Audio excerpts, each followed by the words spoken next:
Yo,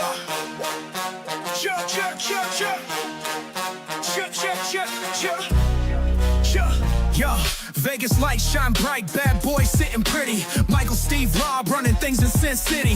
Podcast blazing truth, rhyming hard and witty. Three kings on the mic, Vegas life gets gritty. Matt Michaels dropping bombs, quick wit, no filter. Sin City's own, blending gold with the silver. Steve taking notes, every word's a thriller. Rob's on the tracks, beats cold like a chiller.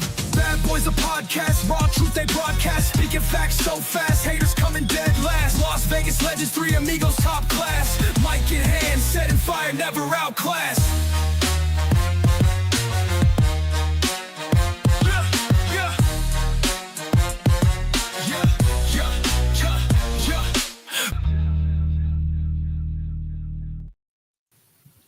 Welcome, everybody, to the Vegas Bad Boys podcast. No, your eyes and ears are not deceiving you. It is I, Sin City Steve, and I'm being joined by Rob Bossolari at Boss Comedy. Rob, how the hell are you? I changed it to at Vegas Trump guy, but thank you. At Vegas Trump guy. Vegas Trump guy. What does BOCE mean? I don't understand. Oh, shit. One of those things. I don't get it. How do I spell it? Lame. Anyway, at Vegas Trump guy, feel free to follow Rob as he goes around the city and makes everybody laugh. You know, it's an age-old thing, but we got to love it. Tonight at Backstop in Boulder City, and on Sunday I will be in the Fruit Loop District, but at a more conservative bar called The Bonfire, doing a roast battle.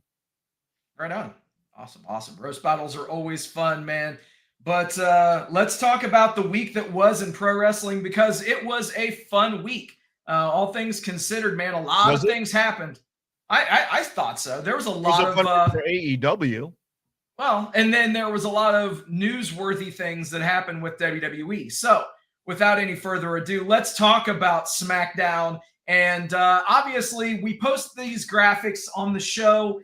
These are the things that are announced before the show begins. So we knew that we were going to hear from CM Punk. We knew that we were going to hear from John Cena, and we knew that we were going to have some interaction with Sami Zayn. But the one thing that they did not obviously advertise was the biggest thing of all, was the return of AJ Lee. And dare I say, to the surprise of nearly no one, as they were in Chicago. So they knew that they would get the biggest reaction possible. And why not, man? Let's get CM Punk's wife, AJ Lee, back out there. And she looked great, man. She looked freaking shredded. She looks shredded. She's dressing slightly more conservatively than she did back in the day. She makes a pun about that today, where she goes, "I was wearing shorts sizes too small." She makes a note of that. Yes, the passage of time has done well for her, but that's what happened. And she again comments on that today. Even though that was not what happened on SmackDown, therapy did wonders for her. When we get Becky Lynch coming out there screaming AJ Lee, either the crowd's in the know, somebody spread the word, like, the Rollins kid, something, somehow, either the crowd is, either a leak or the crowd was very intelligent. I'm going to lean on the crowd being very intelligent. It didn't take a rocket scientist to figure what was going to happen. And yay, it was a good result. She came out, she looked good. I wish she had new theme music that was something more contemporary. You gotta get the nostalgia pop. I mean, realistically, the first time. But now that, because people were waiting to hear the opening part of that theme anyway, and then they heard it. They had the nostalgia pop, but yes, I agree with you now. Turn it up. Get something more up to date, especially if the rumors are true that this is not just a one-off and that AJ Lee is actually back on the active main roster. I want it to be true. But I was saying earlier, we're getting a lot of nostalgia stuff. You got Nikki Bella. You got AJ Lee. You had today Nikki Bella fighting Asuka. It is like, you want to blow some dust off these playbooks. But if they can do the job when they throw their old retro themes and the same gimmicks and looks that they had from years ago,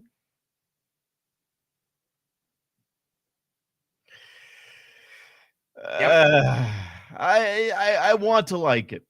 Hey, now, man, you got to at least respect them for trying to get that nostalgia pop.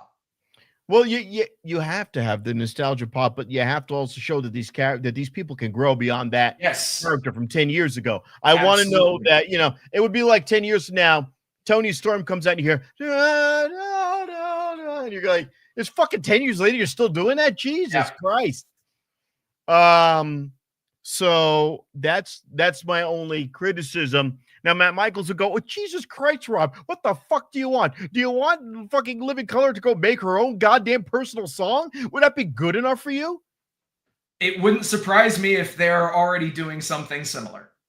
Either that, or maybe they're having one of AJ Lee's favorite artists, maybe they commission a song by whoever it is. I just want to see, all right, you came out, you gave me the retro. Alexa Bliss was different. She was only 2 years removed. She came as a hybrid of all of her characters when you really think about it. She's always teased that she's got some of the Bray Wyatt juice still in that tank. It's a different scenario. Different scenario when she does, when she does the Sister Abigail and all that. It's a different scenario. Bray Wyatt juice still in the tank. Yeah, why not?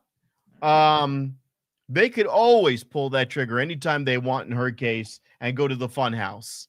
Anytime they want, they could pull that trigger and have Nikki Cross versus. Yep. And that would be, Alexa Bliss, Nikki Cross, who is the more demonic, whatever the fuck. And then it gives Nikki Cross what she deserves, which is some sort of a little mini run and not just to sit there and be some old-timey chick with a weird mask. But more to the point, we get back to SmackDown, and what did we get? Sami Zayn got booed out of his boots. Yes, he did. The baby face that always seems to get the great reactions, not on this night. It was obnoxious. Here's how gullible I didn't even trust my guts. A lot of my problems, I don't trust my guts. I go, hey, Google, why was he booed?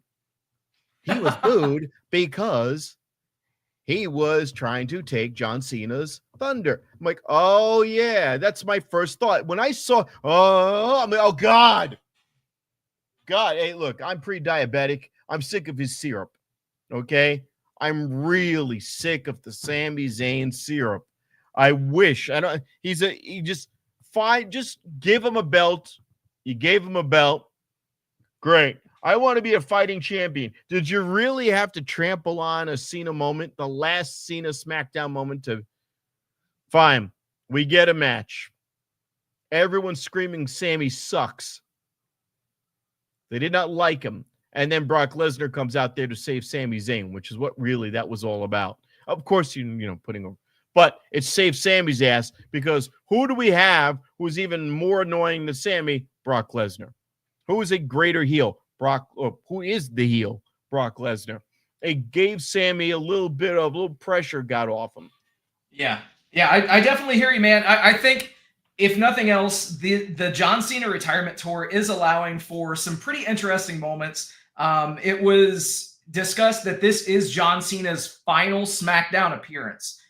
So to have him wrestle Sami Zayn, I think is pretty interesting, especially when you look back just a decade ago. And right there, 2015, Sami Zayn makes his main roster debut against John Cena on a SmackDown, if you will remember, and actually throws out his shoulder before the match even begins as he is doing his celebration where he slapped the steps and threw up his arms. Yeah. And he threw out his fucking shoulder. and still wrestled a very good match with John Cena. So now to see that have everything go full circle and now have John Cena's final match on SmackDown be against Sami Zayn, I think is very, very interesting. And it just goes to show that Sami Zayn's career is not at the pinnacle yet. I do think that he will hold one of those major championships. But I won't care. Here's the problem. By the time he gets it, it's going to be like Jey Uso getting it. I don't care. Your chase is all I cared about. You get a belt. This is what happened. Pure example. Night 1 with the belt, he got booed out of the building. Why? Because his whole thing is chasing it and getting his ass kicked. And then he fights back and he gets a little win and you slap him on the ass and you go, hey, good, here's an attaboy. Okay. You beat Gunther. How quickly did he fall into obscurity? Month and a half, nobody cared. Whenever you put a belt on him, Sami Zayn is a hype guy. Sami Zayn is WWE's Alex Abrahantes, but he can wrestle.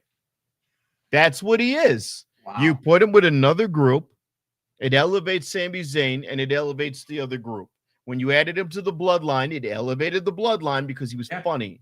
So now the Bloodline went from heels to heels with a funny guy. And then it elevated the whole thing, and they went, oh, shit, we can't have that. All right, clock Kevin Owens in the head with this chair. Now we had to rearrange the course because you guys veered off course. Okay? What happens when you make Becky Lynch a face? How long does that last? I don't know, man.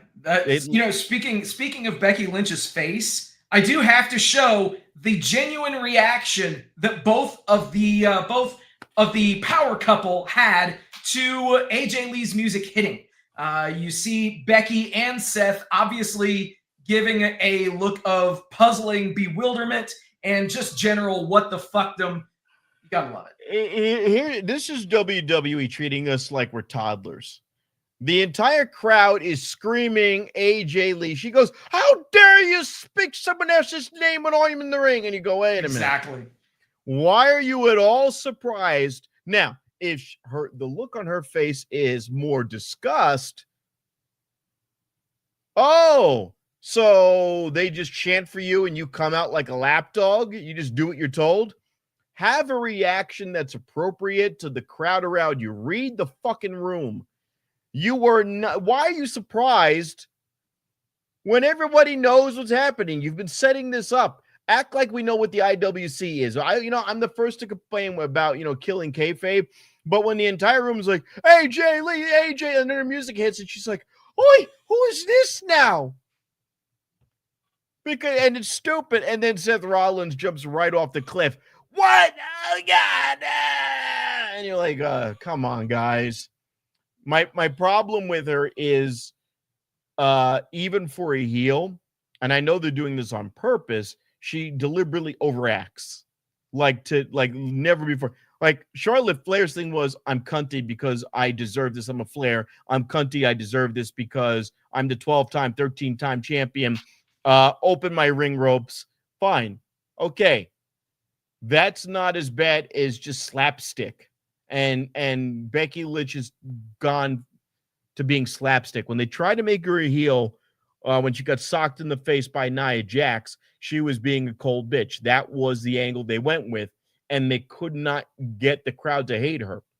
So she just adapted that and became that persona, but as a babyface. And she never was able to get back to those brass rings. She has never been more relevant than when she got knocked up, gave her, when she got pregnant, and gave her title over to Asuka and said, here you go. You're the champ by the power vested in me by the state of Nevada or wherever the fuck they were. I'm not, my memory's not that good. And everyone was like, oh my God. Oh, how humble of you. Oh my God. The man is the man. Great. She's never come back to that level. It's been a slow decline. And when they make her a heel, it's obnoxious because she goes, because the man was, I'm beating the shit out of you. I just took a beating and I'm going to beat the shit out of you. This person's like, "Oi, I've been hit. I'm running away now." It's like Monty Python in the ring when she gets in there. And that's sad because she's better than that. Yeah. You know, if she were to come out with Paul Heyman and crew, I would enjoy that a lot more and have him talk for her for a while. Then give her a chance to catch your breath, follow his cadence, and then re-elevate herself to a better version. And instead of just coming out with goofy outfits because Seth did it first, she has to come out with silly outfits that make no sense. But you're not part. And the Vision, they slapped a name on the group tonight. I don't remember the two Brawns being called the Vision. They said it as if we just automatically knew they always were. They just assumed it. Yeah.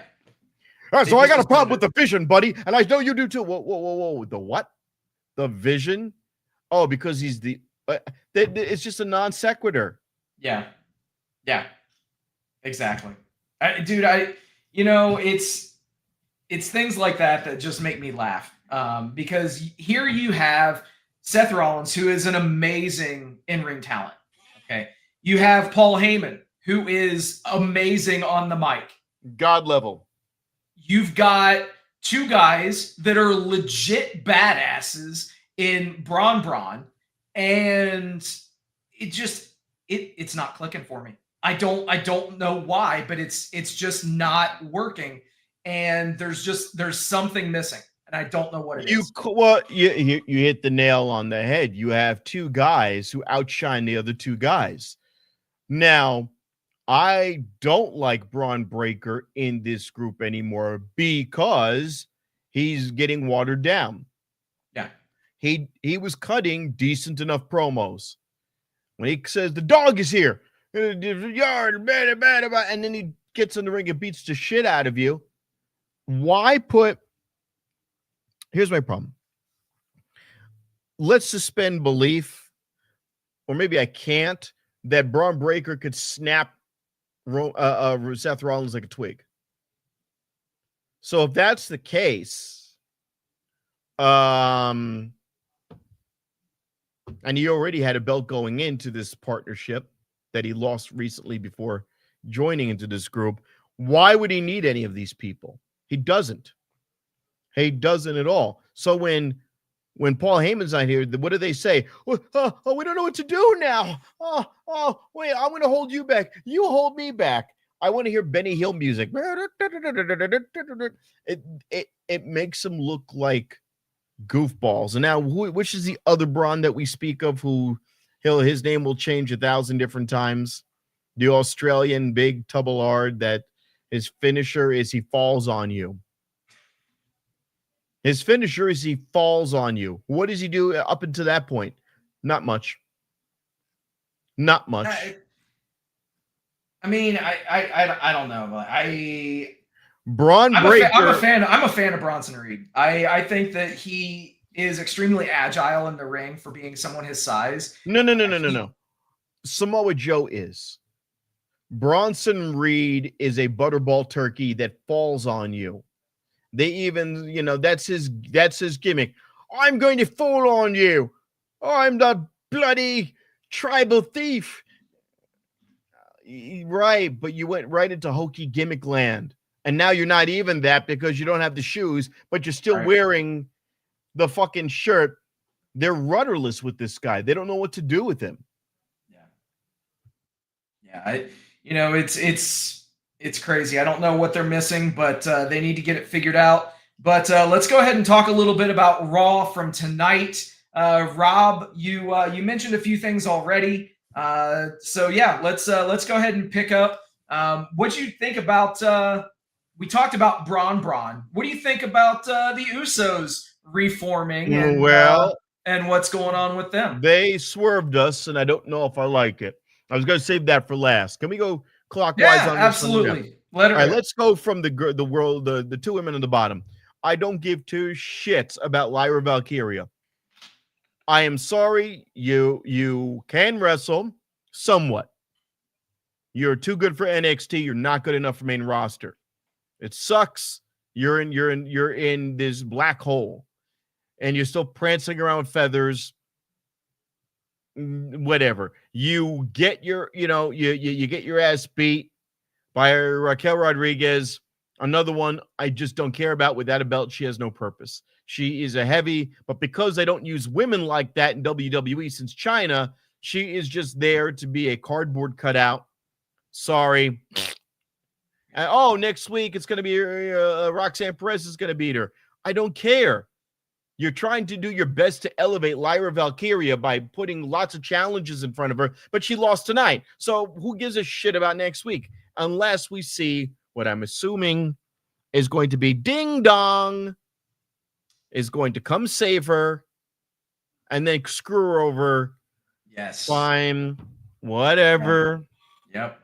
The Bayley heel turn needs to happen, man. And it's going to be like she's confused, a conflicted Bayley, so she'll go back and forth. Fine. But unless she comes out there with some cool costume or, in her case, a retro, she's the one who can get past with the retro shit. She comes out like Bayley the Hugger, and it comes out like the locker room leader Bayley. If she has a split personality Bayley. That is what I was thinking. Yes. Cool. I could see her doing a split personality gimmick. Cool. Have her come out with the side ponytail one day. She has just enough hair for it. Hey, I'm hugging. And then have her go all over the place. Great. Have her be like Sting when he was doing the Joker thing for a while. Yep. Cool. Ta-ta. Next. AJ Lee talks about mental health and gets the crowd chanting for therapy. That's awesome. A lot of people could use therapy. And anytime a wrestler comes out there and promotes something positive, just generally positive, love it. I agree, man. We by the way, I'm going to go drop the graphic to say this. We have a mental health crisis in this country and in this world. That's something that isn't talked about, that needs to be discussed, and we need to remedy it as soon as possible. All right. There we go. I didn't know how to go further in life. I reached out to that helps that whatever. I have a therapist now, and it helped a lot.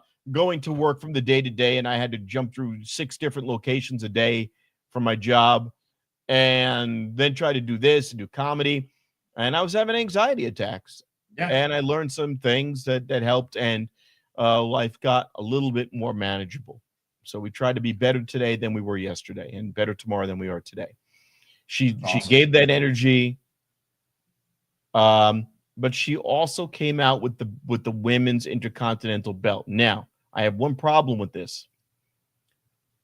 Even though it was left behind in the SmackDown episode, she should have grabbed it and put it on her waist back then. But she cut an insane promo where she said she slept with it. She was doing chores. She was cooking with it. It was funny. She went from, we haven't seen you in 10 years to, I was just here yesterday, and I'm your favorite wrestler's favorite wrestler. Great. Great. She addressed the millennial parents. Great. She tied it in real quick. She kept the nostalgia to a low and just got right into it. Cut great promos. She's a chip off her husband, or maybe as good or better at times. And then, of course, he's in the wings. Seth Rollins tried to do the I'll get the belt. I don't like making Becky Lynch this scared bitch. I don't like it. You cannot go back to the man thing easily. Unless Nia Jax Cole Cox her again, she is dead. That was lightning in a bottle, brother. That's never going to happen again. Exactly. And the problem is she squandered so much of that over the years by doing crappier versions of her best character. And I get it. You can't do it forever. But these pale in comparisons to what we had 7 years ago. Would you agree? Yeah.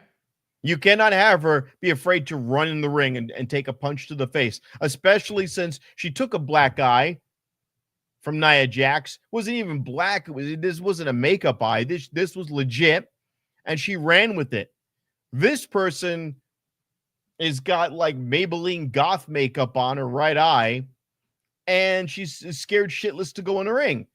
How can you sell that down the road? Because once this gimmick finally expires and WWE holds on to heel gimmicks for way too goddamn long, you can't do anything with her because you said she's scared shitless.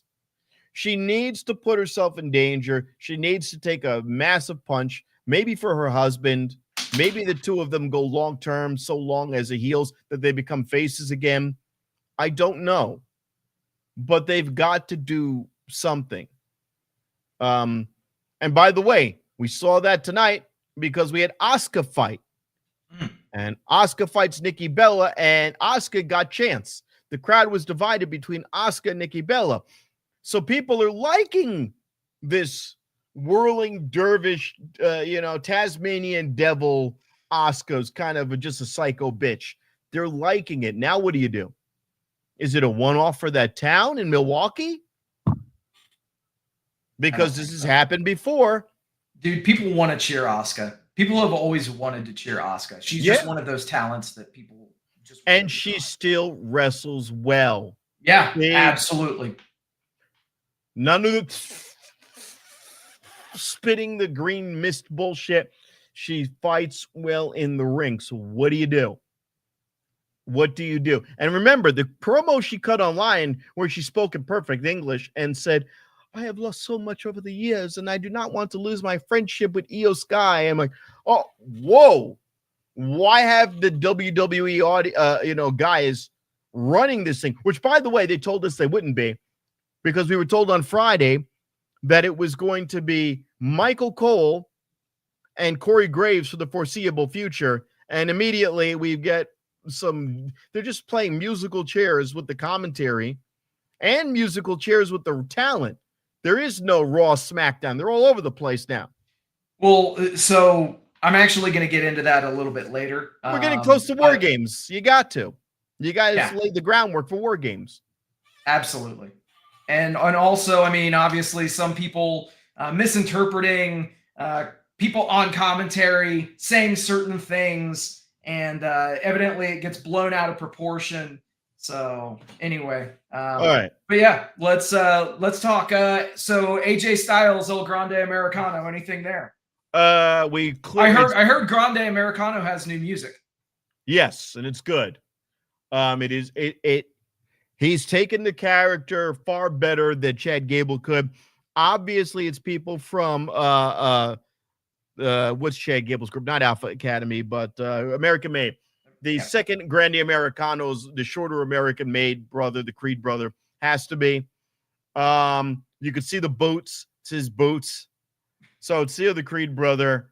The fact that Julius, I think that is. Yeah, it's clearly him. It's good. I like this character. He's got longevity. He speaks Spanish. His wrestling is on point. This is the best Kaiser Wilhelm has ever done. Fucking pathetic. Because here's another one. What do you do when he is unmasked, and he will be? Oh, yeah. There's a few ways this could go. Either one, he's unmasked, and then he goes into obscurity again. Two, Chad Gable comes back and goes, give it up, and he shows up in an El Grande Americano costume, and they have a mask off. That would be entertaining. Yeah. That would be entertaining, especially when he's speaking Spanish. So that's, that'd be good.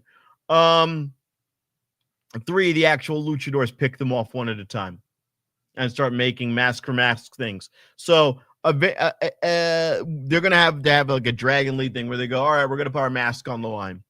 Knowing full well that none of these real luchadors are ever going to lose their mask. And they might do a Dragon Lee Penta versus, you could do it. Yes, there's ways you could do that. AJ Styles, he's good. He's strong. He's the most muscular he's ever been in his career. It's not like the TNA days where he was leaner. I don't care. I want more for him. I want him to have the world heavyweight belt. I want more for him. I don't get syrup like I do with Sami Zayn. He could go into a main stage. He could be the guy. You could give him 4 or 5 months. No one would cry if you gave him 4 or 5 months. If you gave him a run against Seth Rollins, I could get behind that too. If you gave him the right run, or LA Knight. But LA Knight's going to be on a different path because of the Usos and what they did. Yeah, the thing that I gotta say as far as AJ Styles, man, keep in mind, everybody is so focused on it being John Cena's final year. AJ Styles' WWE contract expires in February of 2026. Woo! So keep that in mind as well.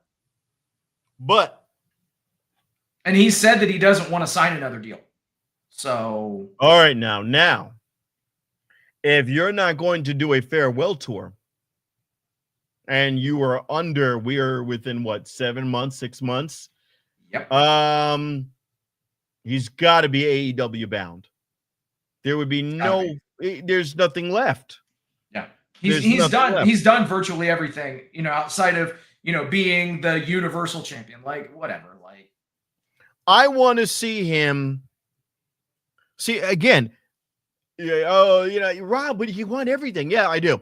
I would like to see him go out on top as the World Heavyweight Champion. I want to see. I almost want to see something along the lines of a Montreal Screwjob. I want there to be some sort of legendary match that forces him to then go over to AEW. Now, I know they have 3-month non-compete clauses. I would like to see him wrestle. Not in the event of a contract lapse.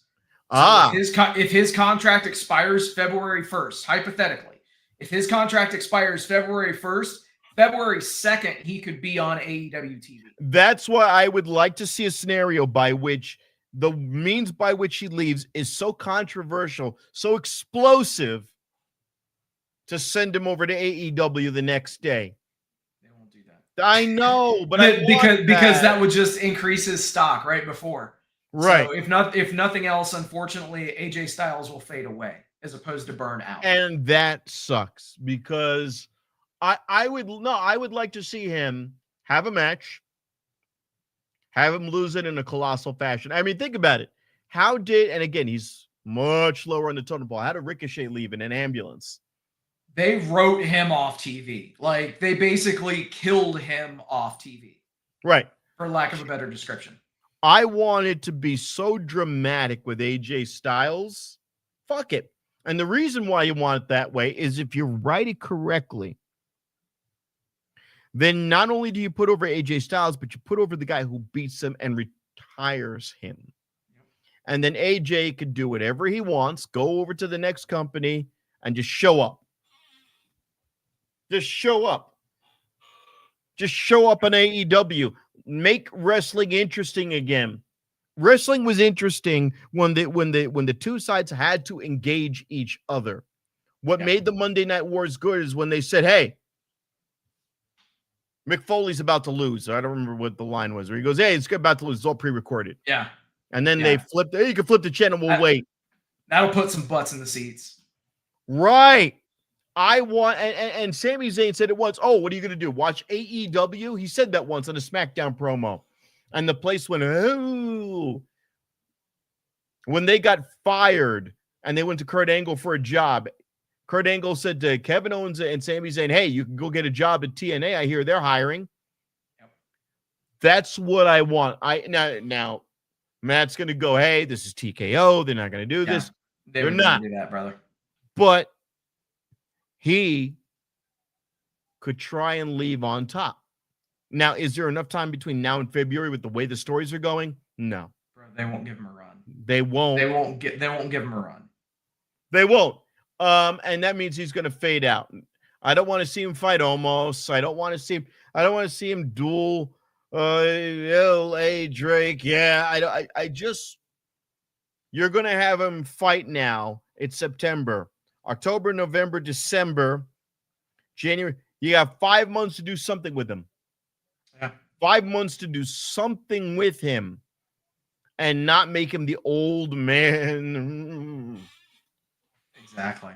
Give him the IC belt. Let him run with that for a while. I don't know. The Usos. Jimmy comes out there and yay, and hey, run it back, and yay, we're dancing and we're having a good time.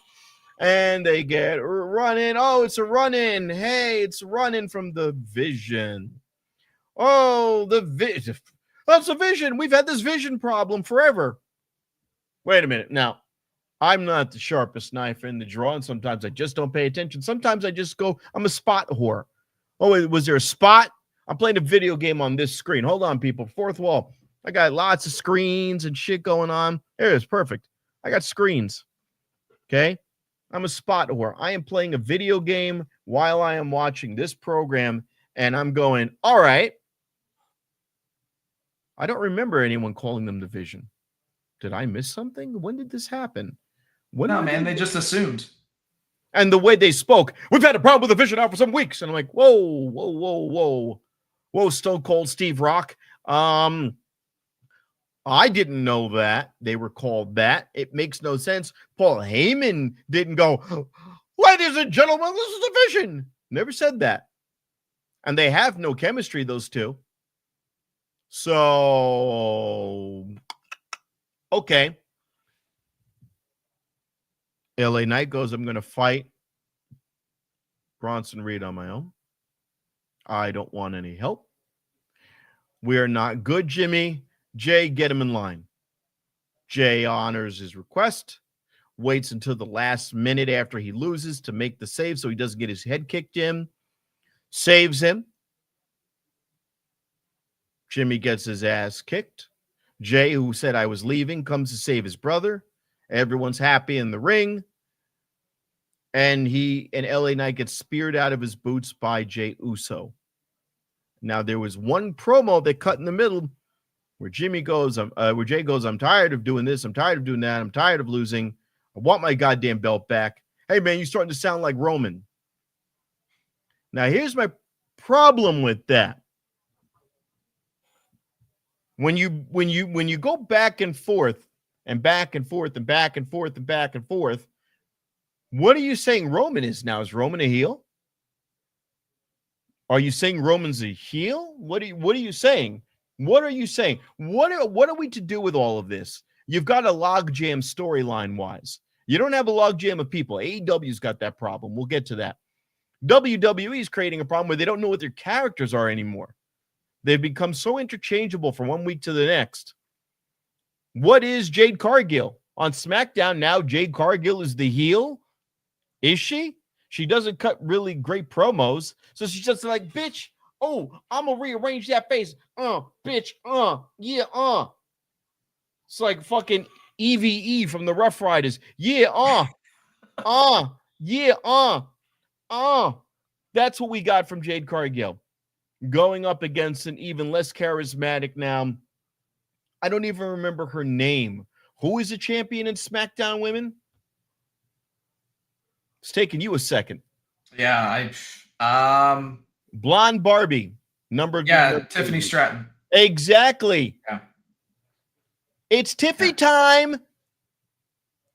If I have to think of what your name is, okay, what do you bring to the table when you're not cutting a promo in the ring, but you're cutting a 3-second promo in the back? How important are you when an injured Charlotte Flair gets more TV time and is more relevant? How relevant are you? That's the thing. And if you look at it, man, we're a few months removed from WrestleMania. Okay. And obviously we all saw the match result, but we can also see who's been actually a higher priority focus on TV since WrestleMania. And it hasn't been Tiffany Stratton. I'm a fickle fan. I know that I like Charlotte now more than I liked her before because they made her human.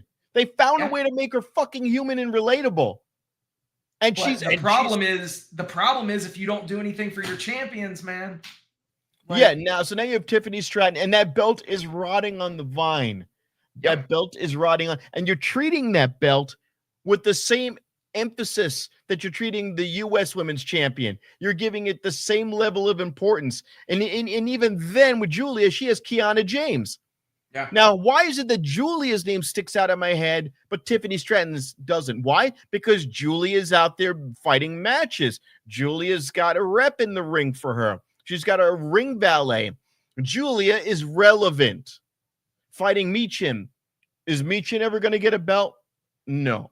No. She's never going to get a belt. She's never going to be relevant more than she was in TNA. And even when she was in TNA, doing all of Gail Kim's moves, the eat defeat is Gail Kim's moves.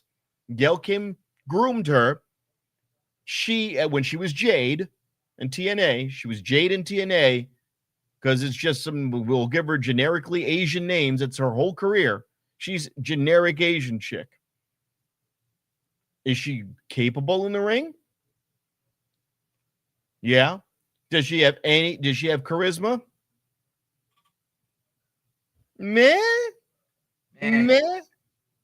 She was in the Dollhouse, if I'm not mistaken, back in TNA. And meh.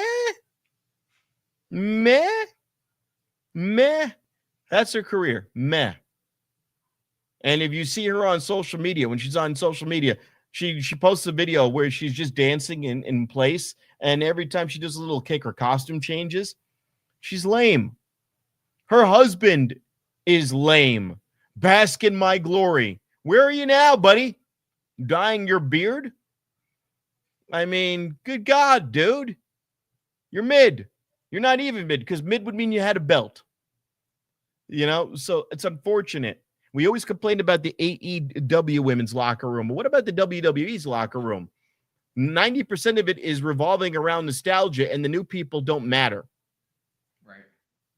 You keep going to Julia and Stephanie Vicker. Stephanie Vicker and Julia are not the whole locker room. Also, something I noticed, when the men wrestle, they say, we're wrestling for the belt, we're wrestling for legacy, we're wrestling for a family, we're wrestling for a faction. When the women wrestle, they wrestle for their division. Right. It's very odd, the verbiage there. The women wrestle for something obscure. The men have a purpose when they wrestle. The women have no purpose when they wrestle in WWE. I'm here to be the number one woman in the division. The division, a division, like in baseball or football or anything, is a fraction of the whole pie. When the men wrestle, they wrestle for everything. When Becky Lynch was relevant, she was wrestling for everything. She was the WWE WrestleMania main event. She was super relevant, even more than Charlotte Flair. But now she only cares about her division, that little pie, a little piece of the pie is all she cares about, a sliver. Yep. What is that? Absolutely. I don't know, man. I don't know. Yeah. So any other thoughts on WWE programming this week, brother? Blow some dust off it. It's getting real dusty. And I ain't talking about roads. Yep, exactly, man. I can safely say this. We are working our way toward WrestlePalooza for WWE, and AEW is working toward All Out Toronto. So just to run over those shows pretty quickly, they are on the same day, Saturday, the 20th of September. AEW this week made the decision to actually go on at noon Eastern. And so instead of running head-to-head with WWE, they are going to be starting their show at 3 p.m. Eastern, noon Pacific on the 20th, and also announced that AEW pay-per-views will be on HBO Max, starting with All Out on September the 20th. So, I mean, this is something that we've asked for, and they're finally giving it to us. The biggest thing that people are complaining about now is the price tag. So you have to pay for your Max subscription. Depending on your cell phone provider, you can get it for as little as $10 a month. Maybe even cheaper. Would that happen to be Verizon? I don't know. But no, I'm just saying legitimately, there are ways to drive down the cost of a Max subscription. And then for each pay-per-view, you are going to get that pay-per-view for $39.99. So by the time it's all said and done, you're still spending $50 a month for AEW pay-per-views. Now, the way that everything... That's going to be on Max? That's on Max. So I have DirecTV, so the way that it'll work is you can buy them via DirecTV if you want, but you're still going to be paying the $50. If you subscribe to Max, then whatever your entry fee is or your monthly recurring charges for Max, add $40 to it, and that's going to give you the pay-per-view. Now, you will get exclusive rights to play that pay-per-view as many times as you would like for the following 6 months. After that 6-month mark, that pay-per-view is then going to automatically go up in the Max archives right along with every other AEW pay-per-view from 6 months prior. So if you go on there right now, you can watch every AEW pay-per-view that there's ever been. You can also go on to Max right now and watch every episode of AEW Dynamite that there has ever been and AEW Collision. So they've got the library. It's all live on Max. All right. Now, I don't have Cinemax. I have HBO. So that means I'm shit out of luck unless I want to drop the dough. Do you not get HBO Max as part of having HBO? Well, it's showing me Cinemax. I'm on the DirecTV streaming site, right? Okay.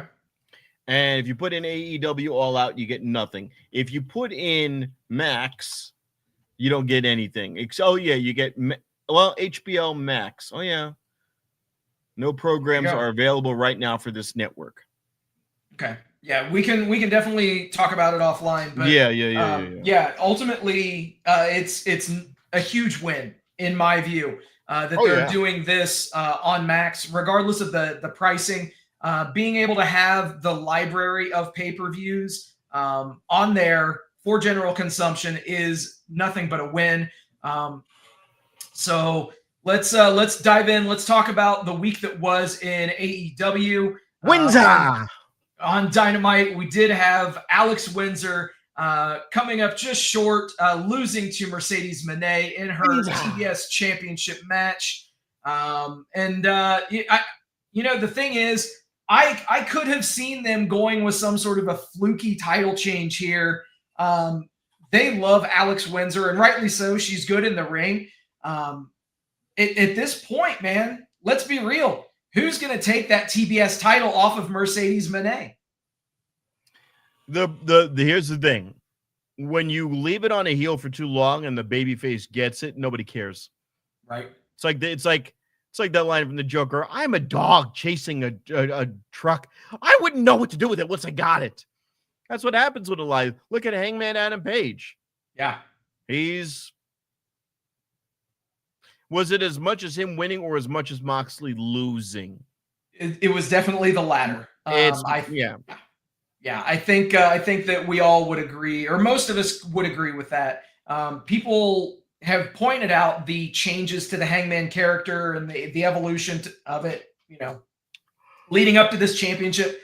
I get that, but at the same time, he's not overly compelling for me. It is what it is. Here's another thing. Yeah. He should have shaved. He should have gone clean babyface like he looked before his heel turn. Yeah. If we're going to go there. Absolutely. Absolutely. And, speaking of championships, we also had the match that wasn't even announced until the day of the fucking show. Bro Dido defending their AEW World Tag Team Championship against the Death Riders, Claudio and Yuta. I mean, here's the thing. I gotta say this, man. Okay, so I defend AEW and a lot of the decisions that Tony makes, but I have no problem calling out whenever there's an issue. Okay, the bottom line is this: the last 2 weeks, they have not created matches in advance to promote these shows at the 2300 arena. This last episode of Dynamite had fewer than 1,000 people in attendance. You didn't even sell out the ECW arena because you're not announcing matches before the fucking show. People want to go see wrestling, but they want to make sure it's worth their while, especially in this economic environment. And if you don't give them the motive to say, hey, I got to go see this shit, then they're not going to go see this shit. There's an old joke from a comedian back in the 80s, Sam Kinison, and he goes, hey, ladies, if there's something crazy, if there's something really sick and perverse that gets you on, that really gets you excited, why don't you fill us in as to what the fuck it is? Fellas, will we go there? Yes! Why don't you tell us what the fucking matches are going to be? Will I watch it? Yes, I'll watch it. I have no desire to watch something if I don't know what it's going to be. If nobody cares enough to challenge them the week prior for the fucking belts, then those belts are meaningless. Your tag team is meaningless. The fact that you have two guys coming out with the same Hounds of Hell, they had the same entrance music as the Hellhounds bullshit that they used to do. So in other words, this entire thing is not about Bandito, but it's about Brody fucking Lee, or excuse me, Brody King. Great. So he's the head of that tag team, I guess, because your entrance theme is his entrance theme. Cool. But you're not the Usos. Okay? Jey Uso just took the fucking his tag team entrance theme and ran with it. Yeah. Okay, cool. You guys aren't that. You guys were slapped together. Nobody cares. And now that you're just filling it, don't shoehorn in a tag team match. This is why I never minded that Mercedes Moné, that Sasha Banks and Naomi left, because they were being wasted. Hey, we've got belts on our waist. Why are you using us as enhancement talent? Well, Rob, they're not the end of the be all. And yes, they are. If you put belts on somebody, you are telling me, I wish I had like a cartoon animation where I could have like a dotted line go to my eyes. You're indicating to me that these people matter.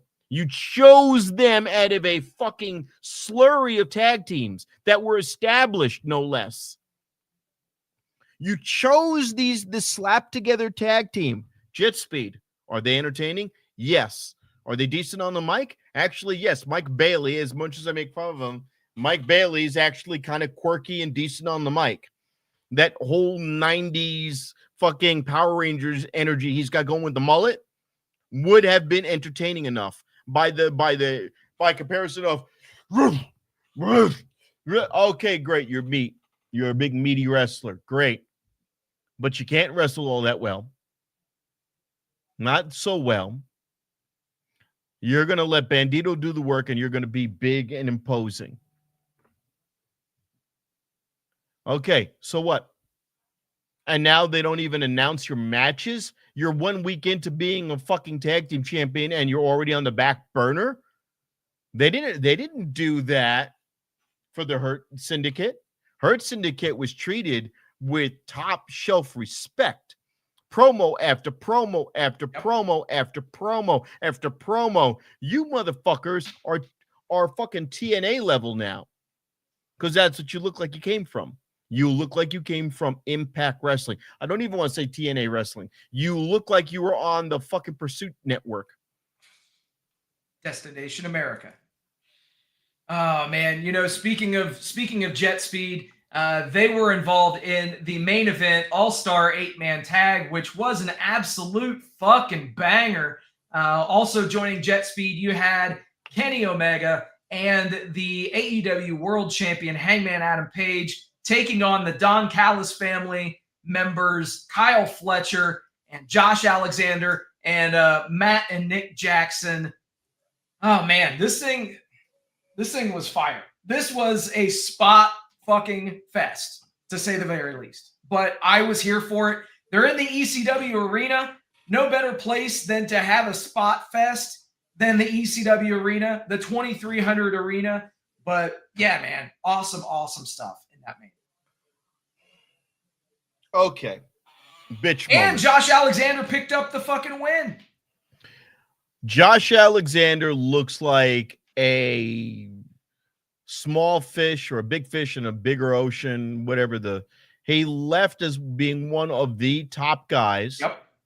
And doesn't have a footing anymore. Whereas Mike Bailey went plateaued. He went, all right, I'm going to stay at the level I'm at. Work what works for me. Instead of Josh Alexander looking just completely out of place. He doesn't fit in with the theme of that Don Callis family. He's still rocking all of his old TNA gear. He's still, he's the walking weapon. Great. Have him all black. Have him look all black. Have him look more menacing. Claudio Castagnoli could not find his footing in WWE as a singles wrestler. They when they had him go against Roman Reigns, they tried to make him the baby face, and they put him in a suit and a tie, and he was awkward as hell. He came out with ring gear that said "always" on it. I didn't get it. There was no explanation of it. When Logan Paul comes out, he's wearing clothing that says a Maverick. Everything ties together. Now, what does Claudio Castagnoli do? He comes out, not with these knock knees like he did when he was We the People, but he comes out looking like, oh, fuck, I got past Jon Moxley. Now I got to get past this guy. He's scary here. Okay.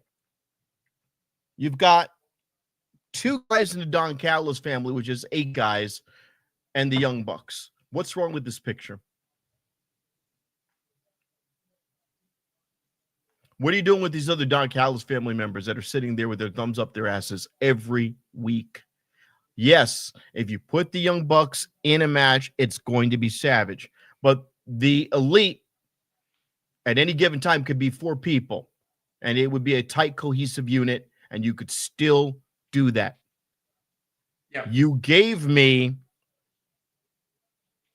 2 guys, and then you have these other guys doing nothing. So here's the direct explanation for that. So Lance Archer is, Lance Archer, we found out that he would end up wrestling against Mark Briscoe on Dynamite. So he couldn't be a part of that 8-man. Also, you have Rocky Romero, who is a glorified agent at this point. So that's something to keep in mind. Why is he even there? Realistically, he's a liaison between New Japan and AEW.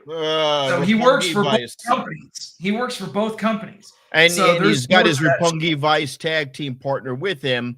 But again, you know what it looks like, the Don Callis family? It looks like Kyle Fletcher fucked over John Wick, and the rest of the guys are the ones in suits that get gunned down with ease.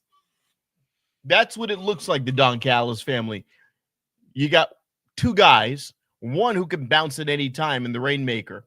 He could leave. Okada could leave whenever he wants. Yeah. So then you have Kyle Fletcher. So here's the thing, is they're obviously building to Okada and Takeshita at All Out. So that is going to be your, realistically, if we look at it, technically the main event, because I'm in belief that the World Championship should always be the main event.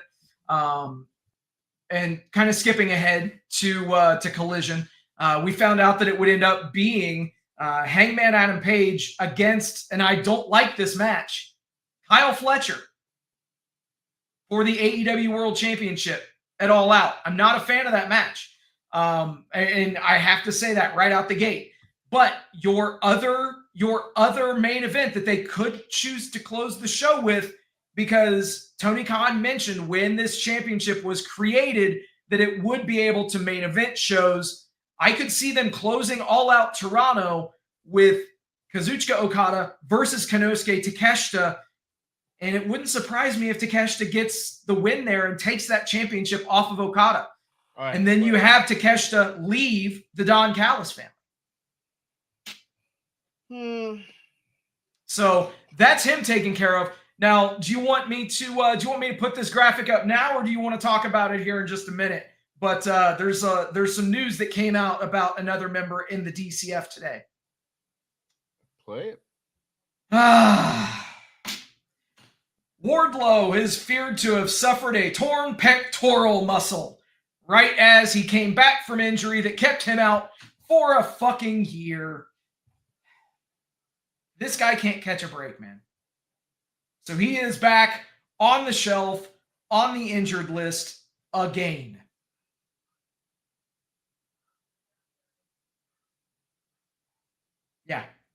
Yeah. You're speechless. I'm speechless.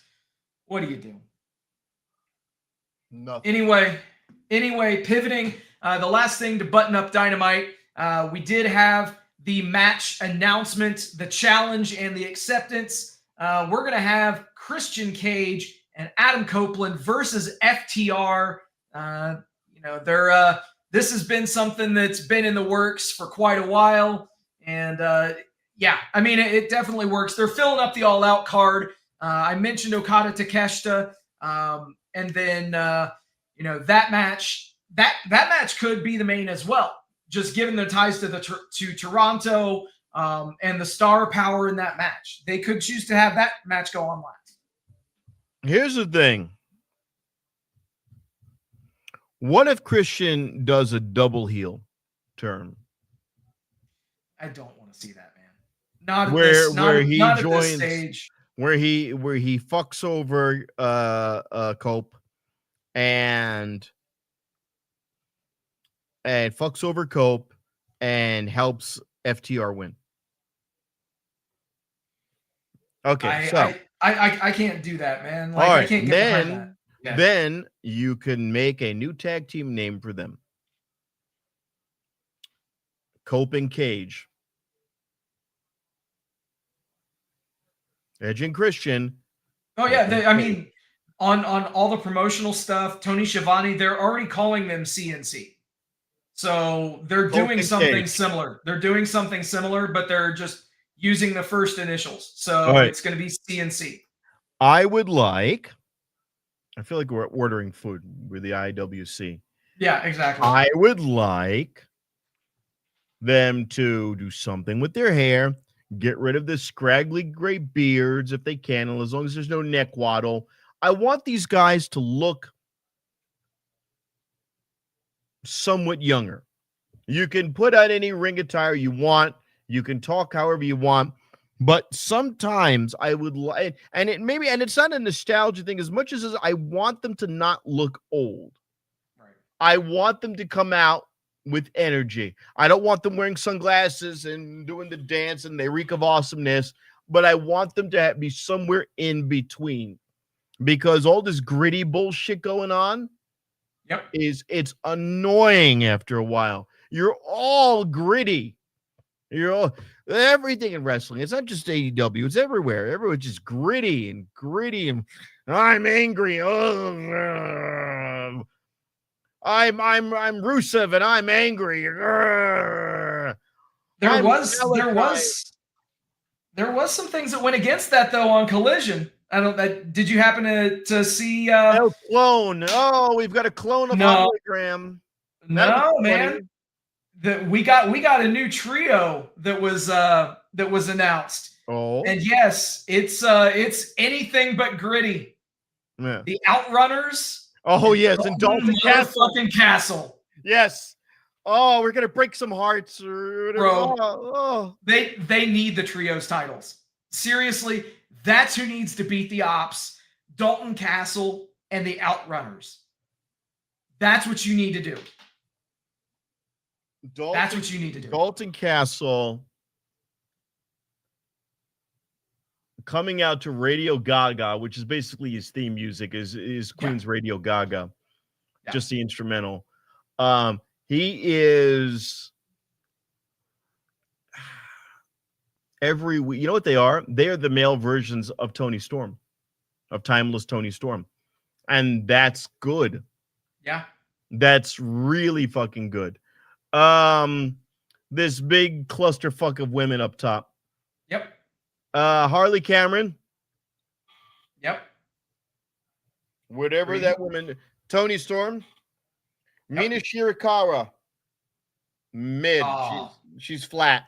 She's bro. She needs. She gets 2 thumbs up for me. All right. Yeah, I know where you want to put them.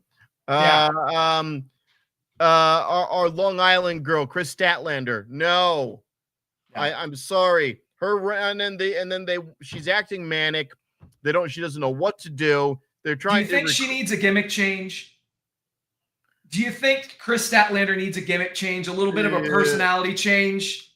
Yeah, she's gonna end up with all right. Yep. And honestly, the 8-woman match, that was the major fallout from that match, is that at AEW All Out, we're getting a 4-way for that AEW Women's Championship. Timeless Toni Storm versus Tekla versus Jamie Hayter versus Chris Statlander. And yeah, man, I can already see it right now. Chris Statlander pinning Jamie Hayter to win that championship, take it off of Timeless Toni Storm with the help from the Death Riders. That's what needs to happen. And you can have Toni Storm in a chase role again, and just think of all of the shit that she could do with the Death Riders. But why would you? Here's my question. Why are they skipping over the woman they already have? What do you mean? The Death Riders have a woman. So Marina Shafir is not an in-ring talent. They're using her strictly in a bodyguard role. Now, realistically speaking, that is a very easy thing for them to do. They could, if they bring Statlander in, they could go a couple of different ways. They could have Statlander and Marina feud right from the beginning. And obviously, there's immediate friction between the two of them. You could have them end up feuding, the whole deal. You could also have them fucking team up and go after the women's tag team titles that are yet to be announced. Tony Khan has already had the titles made. He said it. He hasn't announced the championships yet. So, yeah, I could easily see that as well. The Mega Sis I don't care about.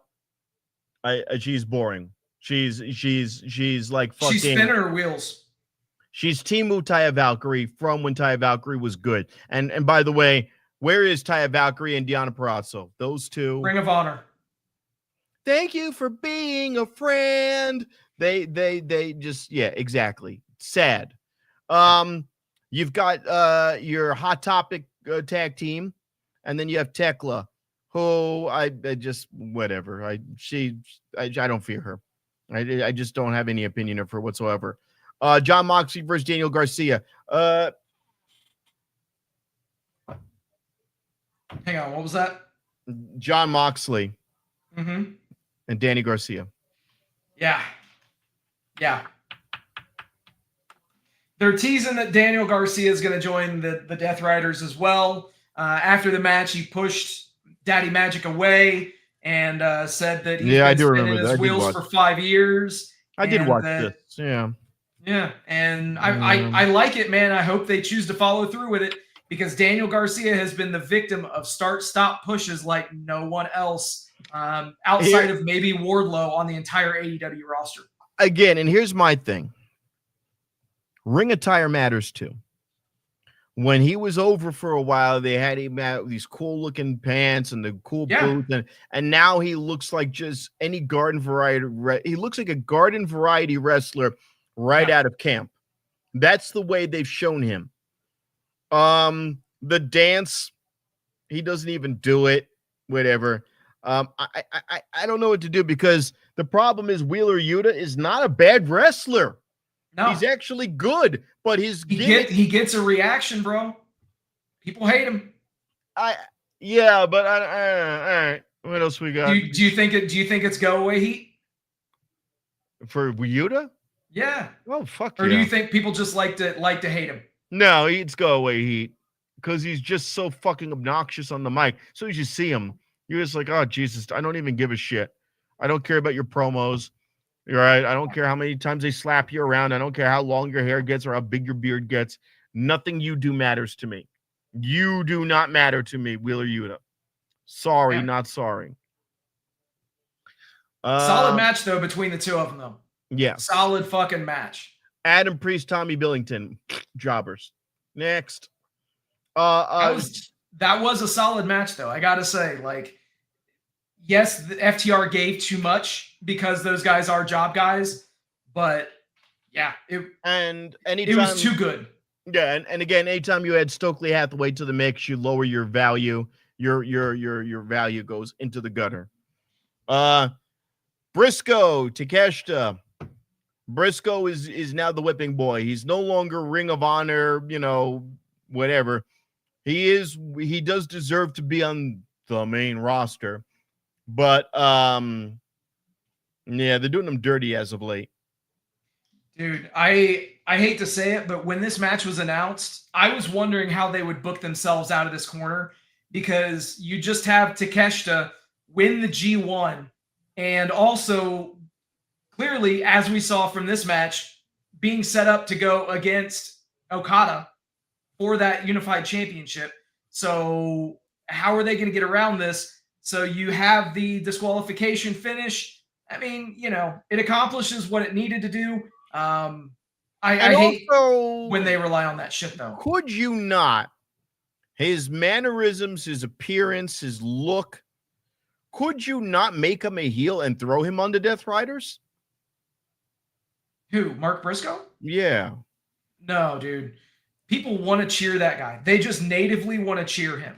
I personally think that, I saw the draw of him having the Ring of Honor World Championship. I think that, he's in a really difficult spot right now, because if you look at it, okay, is he going to hold your TNT championship? Well, I mean, you've got Kyle Fletcher with that belt right now. I could easily see them having Briscoe be the one to beat him for that championship down the road, which would then propel Fletcher up the card. But yeah, I think that, he's just unfortunately spinning his wheels. Still part of the conglomeration, because they've said that's not dead. The Paragon is gone. And those are guys I would like to see with the tag belt. I would like so much better for Kyle O'Reilly and Roderick Strong, but unfortunately, especially we're not for guys who have a limited shelf life of physical availability to be able to do that. Exactly. Neck and leg injuries, back injuries. You want to get these guys and making the Paragon. You could have ran off the momentum of having Adam Cole be gone to put them over. Yep. And you let them fall flat on their face. Why would you do that to them? Yeah. They could. And Roddy Strong cuts promos in an different and better in some ways than Adam Cole ever did. And who is a better hype guy than the other one? Than Kyle O'Reilly. Kyle O'Reilly. Dude, he's really improved with his over exaggeration at this point. I love it. It's obvious that he's been uncomfortable doing that shit in the past. So now he's just saying, fuck it, I'm going to overdo and overact everything, and it's awesome. And how good would that be with the way that freaking Roderick Strong, that is a perfect tag team. Yeah, you have a clean break from the Undisputed Kingdom, which they needed. They got that. Their head guy goes out. Fine. Cut a promo the next week and say, we're not going fucking anywhere. No. We let him die. Now you're going to have how many men on the Don Callis family? Let's get this seriously. You've got Roppongi Vice, which is 2. You got your 2 Japanese performers. There's another 2. You've got your big 2 tall guys. There's 6. You have 7 guys on the Don Callis family. Yeah. Yeah, it's approaching NWO 2000 territory. You have 7 guys, and you're only using 2 of them. Yeah. With a third one floating around, a rotating third. Okay. It makes sense. And don't forget, those numbers. Big Bill was there, and Big Bill, if I'm not mistaken, called out Eddie Kingston. He point blank called out Eddie Kingston. That was something else that I was going to mention. So we will be getting Eddie Kingston returning to AEW TV. Is it going to happen next week? Yeah, it needs to happen on Dynamite. So it wouldn't surprise me if they bring him out. You have him come out so that you can use him in some capacity on All Out. And by in some capacity, I mean against Big Bill. And you have him beat Big Bill. Not in the 0 hour. Maybe you have him kick off the fucking show. Here's what I would do, since we're doing this anyway, and since we have 2 mega factions. You have him come out. You have Big Bill knock him around a bit because Eddie Kingston's got ring rust. He's injured, coming off injury. Big Bill, I don't think was, or either way. You have him come out there and you have him start to lose. And who comes out and saves his ass? His best friend Moxley. Kingston is a clean break. He owes nobody a goddamn thing. You could put him into Death Riders and he could cut any promo you want. You could, but here's where that gets interesting, because you see at the top of Dynamite, I know we're going back a few days, but there was a very interesting thing that happened. Darby Allin got into it backstage with Gabe Kidd and put him in a body bag and towed him away using the trailer hitch on the truck. So, Rob, my only problem with this is that they've said Gabe Kidd is a hired gun of the Death Riders. Mm-hmm. Who does Eddie Kingston have extreme beef with? Gabe Kidd, because it was in his match with Gabe Kidd in which Eddie Kingston broke his leg. So all right. Well, now that could happen. That could happen. But I don't think that you'll see Eddie Kingston join the Death Riders because of Gabe Kidd. So, but if he's a hired gun, he's not a member, and he's not a family, he's not a friend. That will make Moxley choose who and he wants. He was dragged off, so you're not even guaranteed to see him next week. They could correct. He could be back in Japan for all you know. Yeah, so true. Now, the reason why I say this is if you go that route, who would come to Big Bill's aid? Don Callis. I mean, he fits in with the mold of the other characters. Exactly. And then you tag him with Lance Archer. Yep, You put absolutely. Lance Archer and him. You got two big, tall brick shit houses. Yep. They come out, they destroy everything. There's your one group. You got your two Japanese guys beefing. There's the other one. You've got Roppongi Vice. They're going to sit in the background and be extras. And then you've got the walking weapon, and you give him a mid-belt somewhere down the line, and you hope that he can find some charisma, which he won't. Absolutely. He won't. The all this number talk.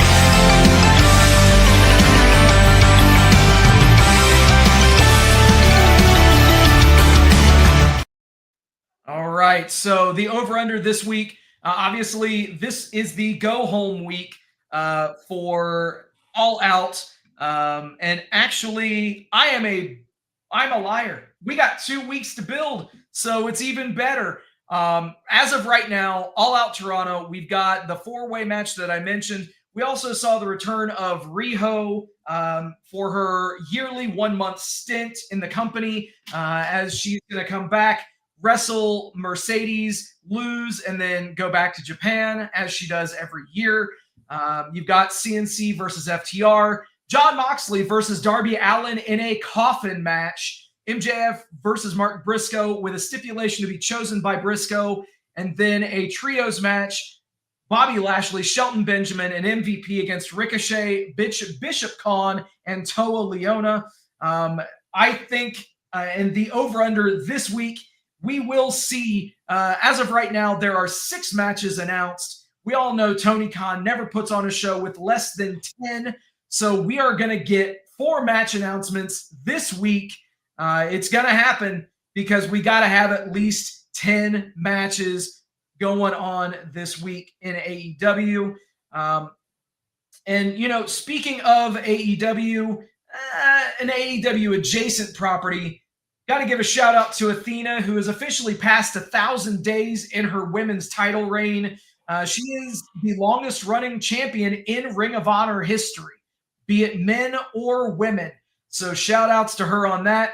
I really hope that they pull the trigger at Final Battle, get that title on Billy Starks. That way we get Athena on the main AEW roster. I remember a wrestler who looked like her with orange eyes, and I think they called her Ember Moon.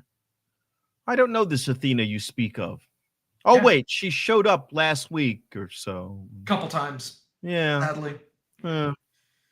Speaking of showing up, it's nice that MJF showed up for his own wedding. Yes, that's right. This week, MJF married AEW backstage interviewer Alicia Toot.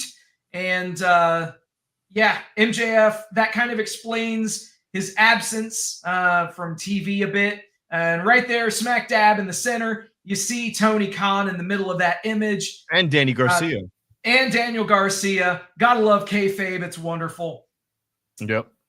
Speaking of... that was that famous picture of Jericho with him because of that fucking moron from the Jacksonville Urban Meyer. Oh, my God. Urban Meyer.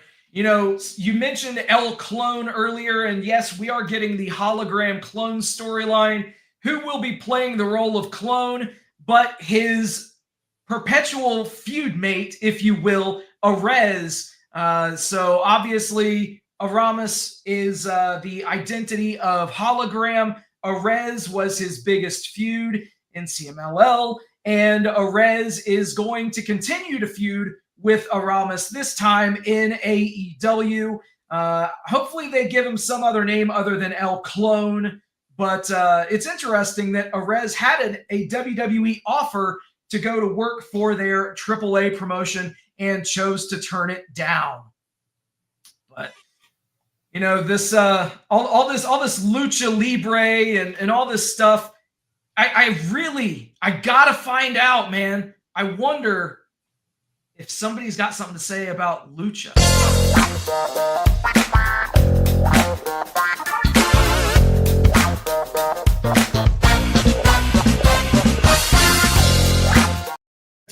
Cut the music. You asked for him. For those of you who can't see the live podcast and you're listening to this, I'm 6'5" with beautiful golden hair and the bluest eyes ever, just like El Grande Americano.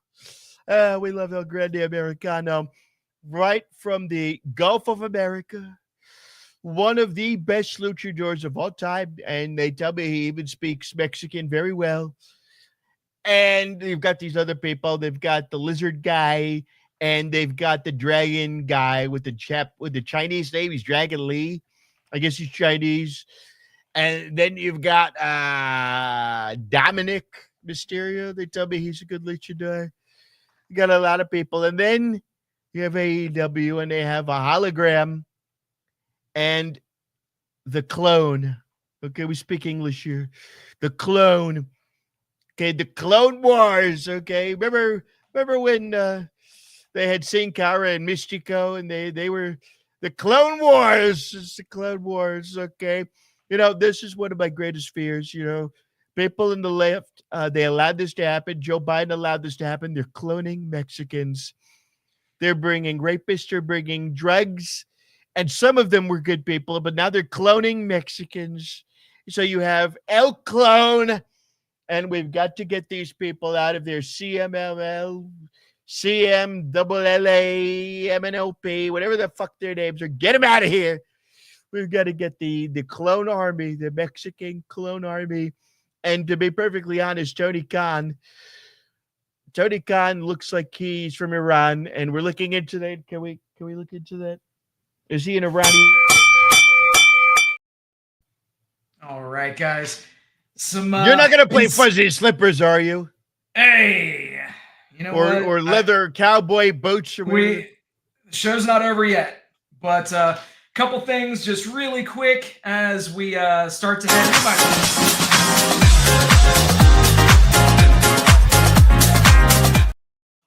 All right, so a few things that we didn't mention earlier.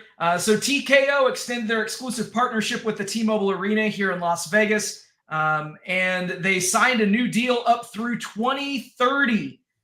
So they will continue to be putting on at minimum 2 WWE shows per year at the T-Mobile. And they will also be hosting 4 UFC events per year at T-Mobile. So nice long-standing contract there. And no AEW then. No AEW. No, that is the point that I was going to mention. So AEW will no longer, not that they can draw to fill the T-Mobile right now, but that is out of consideration until 2030. So it's an hard camera exclusivity agreement. Last match I was there with the Jericho Appreciation Society fighting for their lives, and the entire hard camera side was empty. Yeah, absolutely. It was Ron Funches and crew.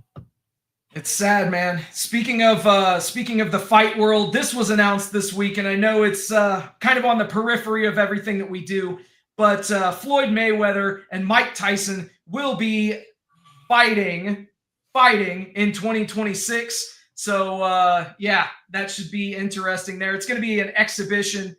Yeah, that'll put butts in the seats. It'll draw a shitload of money. That's here's how you solve that problem real quick.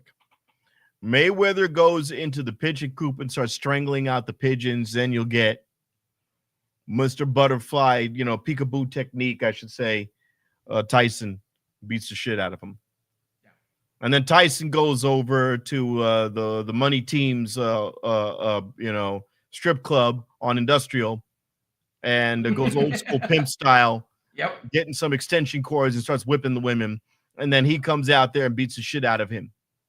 Exactly. Yeah, man. We'll see what happens, but yeah, nonetheless, speaking of hot takes, this from Bully Ray. Unfortunate, but AEW as a product is lost.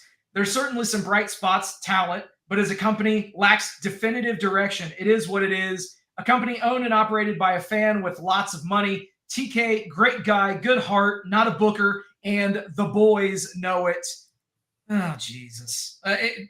This guy is paid. He's paid a Legends deal by WWE. Of course, it would kill him to say a single positive word about AEW. I'm convinced at this point. I don't think so. I think he's a straight shooter. I always think that Bully Ray, Bubba Ray, is a straight shooter. Yes, though he is calling himself Bubba again these days, though. But he's not entirely wrong. Yeah. He's not entirely wrong there. They're improving, but they're not better than their best. They are not better than their best. Their best was a single show, a single product, no Ring of Honor, no Collision, no Rampage. Yep. None of that bullshit. Yep. The only time they put over was Elevation and Dark. Absolutely, man. The thing that they're doing is it seems like as if they're trying to overcomplicate things. And, I'm a fan of this move that was announced on social media by Tony Khan. But sorry, there is that.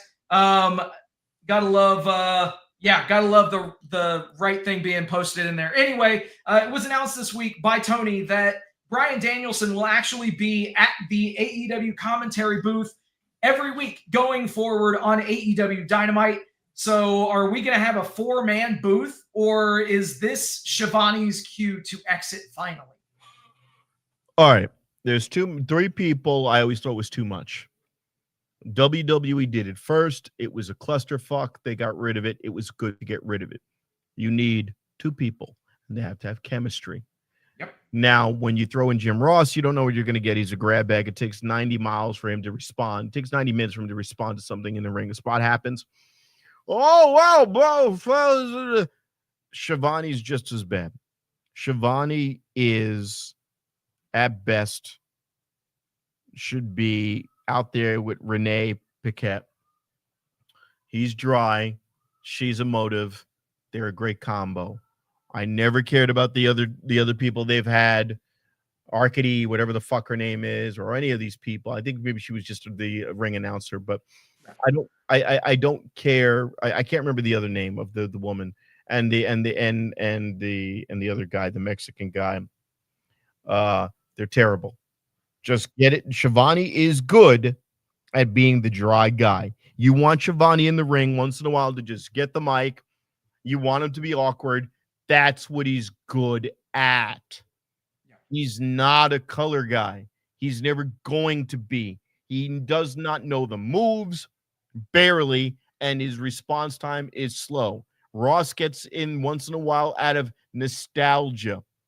And yes, I get it's difficult, but if you're doing a PLE, a pay-per-view, do not keep rotating the guys in and out. It's a clusterfuck. Yep, I definitely agree. Agree. 3 best and be done with it. You're going to always have Excalibur. You're always going to have Taz for your mainstay shit. If you were talking about a third guy, I like Ring of Honor, what's his name? Ian Riccaboni. Ian Riccaboni is solid. I would take those three any day of the week. Yep. Okay. Nigel McGuinness, any day of the week. Yeah. Even though he's not with the company, Jericho. I like Bryan Danielson's ability to call what's going on, but his delivery leaves a bit to be desired. It's still faster on the draw than Schiavone, but he's not a voice.